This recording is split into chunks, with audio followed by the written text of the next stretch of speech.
Est-ce que ça veut dire que s'il ne nomme pas Lucie Castet à Matignon, c'est un manquement dans l'exercice de son mandat? 32-16 pour en parler avec les GG. Est-ce que la menace de la France insoumise, c'est ridicule?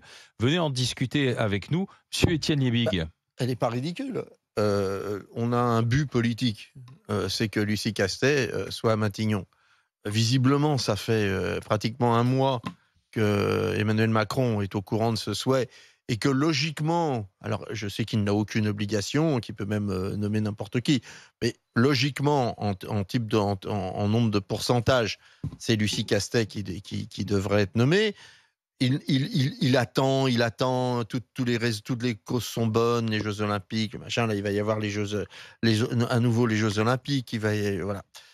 Donc, ça va durer combien de temps? À un moment, je pense qu'il faut trouver les moyens de pression politique et faire appel aussi aux gens. Je pense que ça ne va pas être perçu comme une agression. Ça va être simplement perçu à un moment. Je pense que, y compris tous les Français, même les gens, on a des gens, mais au sein des grandes gueules d'ailleurs, il y a des gens qui sont plutôt de droite, qui disent oui, il faut essayer avec Lucie Castet, c'est logique.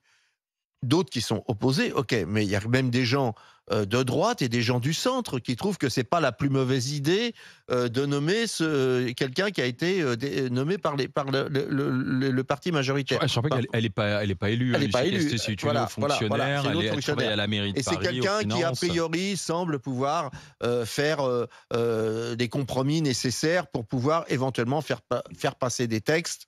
On verra bien une fois qu'elle y sera.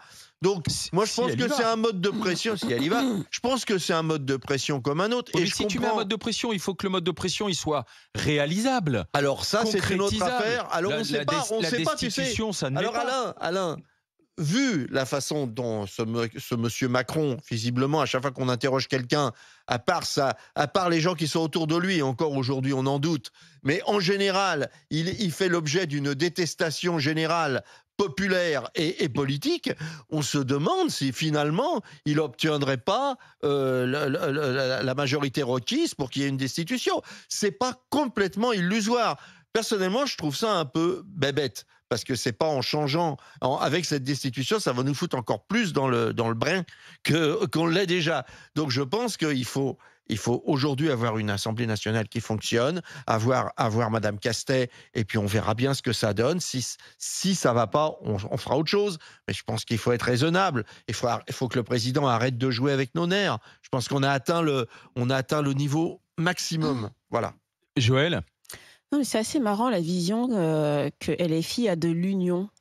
Moi, quand j'entends union, c'est bien sûr ce qu'ils ont fait, c'est-à-dire mettre plusieurs partis ensemble, créer un programme commun, Mmh. mais ça s'arrête pas là. Enfin, ils se sont mis d'accord sur un ministre, enfin quelqu'un qui pourrait être Premier ministre, mais ça s'arrête pas là. Déjà pas mal. Enfin, oui, c'est déjà pas mal, mais c'est marrant comme très vite, ils reviennent à une sorte de comment dire, D'hégémonie, oui, je dirais même de de marcher, reprise en main. ouais, de marcher sur la tête Ouais. de leurs alliés et de faire des communications qui ne concernent qu'eux-mêmes, sans prévenir leurs alliés, sans se mettre d'accord, sans harmoniser la prise de parole ou la position qu'on va adopter si le président comment on appelle ça, ne se décide pas en faveur du candidat de la gauche. C'est marrant comme à chaque fois, ils piétinent en fait ce qu'ils ont pu créer, ce qu'ils ont réussi à créer, parce que je te rappelle, Étienne, que c'est ce qui a tué la NUPES. C'est justement des voix discordantes et donc qui a tué la NUPES. Et là, ce serait dommage que le NFP meure même avant que M. Macron se décide. Donc bon, je trouve vraiment que c'est malvenu de leur part d'avoir fait une telle déclaration. D'autant plus que cette déclaration, tu l'as bien dit Alain, elle n'est pas crédible. Et dans le climat dans lequel on vit actuellement, où on a besoin de nous, en tout cas en tant que citoyens, de faire confiance, de Mmh. crédibilité, de choses qui se réalisent, etc., de s'appuyer sur quelque chose, et bien quand tu as un parti comme ça, tel que LFI, qui est quand même un gros parti, enfin en tout cas d'opposition, vient t'annoncer que s'il n'y a pas ça, nous ferons ça, et que tu sais que en fait ça ne va rien donner. Enfin, tu sais, presque ça te passe, ça te rentre dans l'oreille gauche, puis ça te ressort de l'autre côté. Tu te dis ouais, bon, bof, etc. Donc ça n'a de prix sur personne. Maintenant, Surtout que au-delà c'est de en ça, 2 temps. C'est-à-dire qu'il faut les bah, 2 tiers pour bah, valider le processus bah de oui, destitution. Ensuite, il faut les mais 2 tiers pour le voter éventuellement. Tu vois bien déjà que sur les motions de censure, déjà, il n'y en a pas une qui a pu aboutir. Donc là, on parle maintenant de destitution du président. On parle de ça aux États-Unis à chaque fois. Oui, oui, américain mais comme système. Oui, mais alors. C'est la procédure d'impeachment. Mais là, oui. Est-ce qu'on serait dans une telle procédure c'est à l'américaine, le président de la République? C'est bien, le président, il a pris son temps, il a réfléchi, mais il y a un moment, il faut que ça s'arrête. Enfin, moi, ce truc de convoquer chaque président de parti pour faire une consultation, non, la consultation, elle a eu lieu. Tu nous as dit d'aller voter le 30 juin et le 7 juillet. Oui. Ça, c'était la consultation officielle. Il y avait eu les européennes juste Exactement. Avant, on a été multi-consultés en quelques semaines. Et donc, on a donné notre verdict. Le verdict a été rendu. Eh bien, c'est de son rôle d'en prendre acte. Ça suffit de nous faire des consultations, etc. Comme si, en fait, il devait encore voir qu'est-ce qu'il a à devoir avoir de plus. C'est le patron, il en Qu'est-ce qu'il a à avoir de plus? Le président pousse le présidentialisme jusqu'au maximum, jusqu'à ce que ça casse, en fait. Jusqu'à ce que ça casse. Il faut qu'il lâche et qu'il nomme, selon moi, je n'ai pas voté pour NFP, mais selon moi, il doit nommer quelqu'un du groupe majoritaire, en tout cas, qui est arrivé en tête. Majoritaire, qui est arrivé légèrement en avance. Mais même si c'est légèrement, mais même si c'est plus 1, je veux dire, quand on vote pour un président, s'il fait 51, il est élu. On se dit pas, oui, mais c'était que 51, c'est pas 60. Non. Sauf que là, il fait pas 51. Oui, mais d'accord. Mais 51, non, justement. Mais nous, moi, je répète, quand on s'est tous assis le dimanche soir et qu'on a vu les résultats, on a compris un truc. On a compris, 1, que le RN avait perdu. Et d'ailleurs, la prise de parole de Jordan Bardella a été dans ce sens. On a compris, 2, qu'il y avait une coalition qui était arrivée, en tout cas, qui était arrivée en tête. Et c'est celle du NFP. Donc moi, je ne vois pas pourquoi on doit convoquer maintenant chaque tête de parti pour consulter. On a déjà été consulté. Ça suffit maintenant. Et on a compris que quelques députés sauvaient leurs fesses grâce à la gauche. Moi, je suis pour la démocratie et qu'elle fonctionne bien et que le lien de confiance soit rétabli entre les citoyens et l'État. Mehdi. La destitution, c'est juste utopique, ridicule, et c'est pour, encore une fois, faire du buzz. Mais bon, vous savez que LFI est spécialiste là-dedans. Dans le bad buzz, ils ont la médaille d'or, sans mauvais jeu de mots. Maintenant, en ce qui concerne Lucie Castet, chef du gouvernement, pour une dame qui travaillait aux finances de la mairie de Paris en connaissant les comptes de la mairie de Paris, enfin, je sais pas si on marche sur la tête. La période qui est assez trouble dans laquelle on est, j'aurais préféré avoir un homme ou une femme d'État qui connaît un peu les rouages et qui essaie de rassembler. Je ne pense pas sincèrement, après c'est pas de mon ressort, que Lucie Castet aura le pouvoir de rassembler, parce que là on a besoin d'avancer ensemble, main dans la main. Et ce qui se passe, c'est que tout le monde est en train de s'entre-déchirer et c'est pas bon. Emmanuel Macron a un choix à faire, un choix important à faire, et un choix d'union. Je te l'ai déjà dit, Alain, un mec comme Bernard Cazeneuve, pour moi, est un homme d'État. Il n'a pas de cadavre dans les placards, c'est quelqu'un qui sait parler, qui sait rassembler, qui sait écouter. Pour moi, pour ma part, ça serait quelque chose de réfléchi. Quelqu'un comme ça, il est à l'origine quelqu'un de gauche. C'est quelqu'un qui a toujours eu certains principes et certaines valeurs qui ont été connues et reconnues par tous et par tous les partis politiques. Pour un moment de transition et d'union nationale, je pense que ça serait la personne idoine. Maintenant, LFI est en train de mettre... Oui, mais Joël dit c'est eux qui sont arrivés en avant.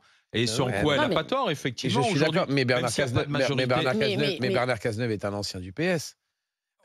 Oui, par rapport à ce qui s'est passé, il s'est retiré. Mais oui, je te rappelle qu'il fait partie d'un gouvernement dont le président n'a même pas pu se représenter. Et le PS, je suis désolé de te le dire, mais Bernard Cazeneuve, en tant que ministre de l'Intérieur, a fait un travail exceptionnel pendant des temps très durs de la France. C'est quelqu'un qui, je pense, après c'est mon avis tout à fait personnel, ça n'engage que moi. Il y a plein d'autres personnes de gauche qui, je pense aussi, ont un meilleur profil d'union. Je n'enlève pas les qualités. Je n'enlève pas les qualités de Lucie Castet. Je la connais pas assez pour la dénigrer, mais juste en train de dire que on a besoin maintenant. On n'a pas besoin. Il y a 30 secondes, tu disais qu'elle était à la tête de la mairie de Paris, qui était en faillite. Non, elle n'est pas à la tête de la mairie de Paris. Elle n'est pas à la tête de la mairie de Paris, service, finance, finance de la mairie c'est de pas, Paris, excuse-moi, fonctionnaire. Étienne, Ouais, oui. c'est pas le meillur, c'est pas la meilleure carte de visite C'est pas elle- actuellement. c'est pas elle qui décide des dépenses. Connaissant les comptes de la mairie de Paris, quand tu t'approches d'un boulot en disant je travaille dans la finance, dans le service finance de la ville qui est pratiquement au bord du gouffre. C'est pas elle qui a C'est dépensé pas, l'argent. c'est pas, Non, oui, mais- non, mais Les choix elle y travaille politiques, quand même. les choix politiques Non. d'une ville comme Paris. Si tu connais une Excuse-moi, mais capitale c'est au pas- monde, mais c'est si pas- tu connais une capitale au monde qui fait des bénéfices, tu me diras. Non, mais moi, L'État français, je vous rappelle qu'on n'est pas au mieux non plus. Non, on n'est pas au mieux, mais on est au mieux nulle part. Hein. Les États-Unis sont pas au mieux. Joël Il Dagosseri. y a que la Non, Suisse qui est au mieux. à titre personnel, si je m'écoute, moi je vais plutôt rejoindre Mehdi dans le sens où je préfère quelqu'un qui ait de la Rassembleur. bouteille, qui ait le respect De tous. De tous les voilà, partis. de tous, parce qu'il aura besoin d'aller piocher à droite à gauche Exactement. pour créer. Donc je préfère ça. Bon, Ceci dit, c'est qu'un avis. Hein. je trouve un défaut, on va dire entre guillemets, à Bernard Cazeneuve, c'est qu'il ne s'est pas jeté dans la bataille des législatives. Il n'a pas, enfin je veux dire, Madame il sait Castet pas- non plus. Hein. oui, mais Madame Castet non je ne plus, veux pas. je te rappelle, mais- c'est une autre fonctionnaire Oui. qui prend d'ailleurs son temps politique Oui. sur ses congés là en ce moment. Oui, oui, Ça, par contre, j'entends bien, mais je veux dire, elle a été choisie par la coalition qui est arrivée en tête. Et donc, moi, je ne veux pas de Madame Castet. J'ai déjà dit, j'aime pas qu'on racle les fonds de tiroir. Et je trouve que c'est ce qu'ils ont fait. Ils ont raclé un peu les fonds de tiroir. Genre, c'est pas pour dire qu'elle est incompétente, mais bon, mais voilà, ils nous ont sorti du chapeau. Mais il y a un intérêt général supérieur pour moi. C'est que les personnes qui ont voté soient entendues. On ne peut pas passer encore cette élection avec un ressentiment, c'est-à-dire que des gens qui ont l'impression que ok, on me demande mon avis, mais ça compte pas. On peut plus faire ça.